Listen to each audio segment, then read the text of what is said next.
have you not attracted those victims of racism? Why are the victims of racism not attracted to you?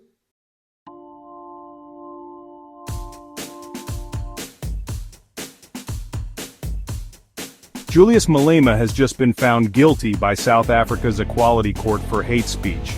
This verdict isn't just a legal drama, it's a political earthquake that could change South Africa's future forever.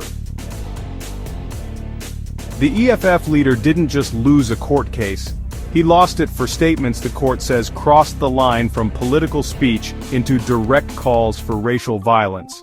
What actually happened? Why does it matter? And how could this reshape the 2029 elections? Let's break it down. In August 2025, South Africa's Equality Court ruled Julius Malema guilty of hate speech for what he said at a 2022 Cape Town rally. This isn't about old struggle songs or metaphor. The court found Malema made direct statements urging violence against a white man after a racially charged incident, telling supporters, revolutionaries should not be afraid to kill. The court said Malema's words, as a political leader, could incite mass racial violence. The ruling also holds the entire EFF party responsible for endorsing hate speech. Get beaten and they don't have a follow-up. And then they pride themselves of being beaten. And they repeat videos of themselves being beaten.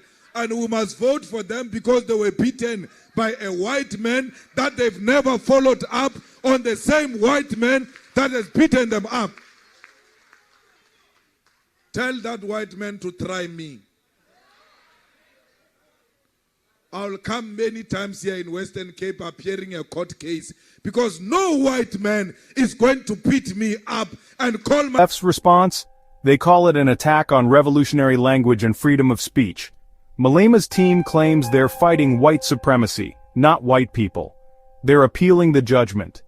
But the Democratic Alliance and South African Human Rights Commission praised the ruling, saying political leaders must build cohesion, not division.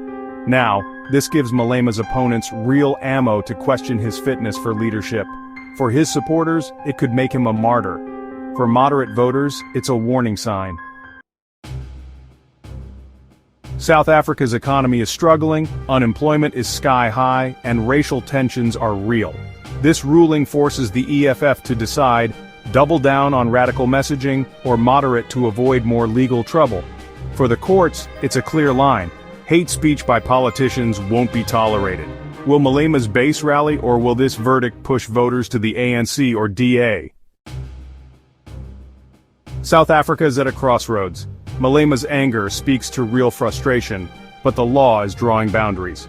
My prediction? This fires up the EFF base, but makes it harder for them to win over moderates. The 2029 election just got a lot more unpredictable. This story is just beginning. Subscribe for real, unfiltered African political analysis. Is this justice or political persecution? Drop your thoughts in the comments. I reply to as many as possible. Why have you not attracted those victims of racism? Why are the victims of racism not attracted to you? Do you exist in paper or do you exist amongst our people?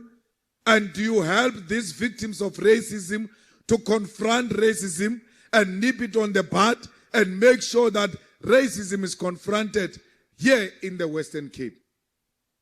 You went to a school here to protest the other time and you were beaten by white people.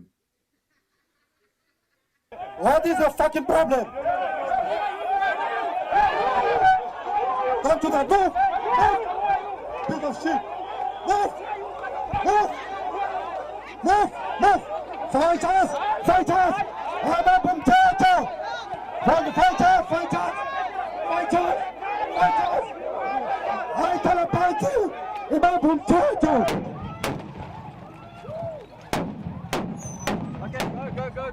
And there is a white man who's visible on camera. If I were to ask you, what have you done in terms of follow-up after being beaten by that white guy?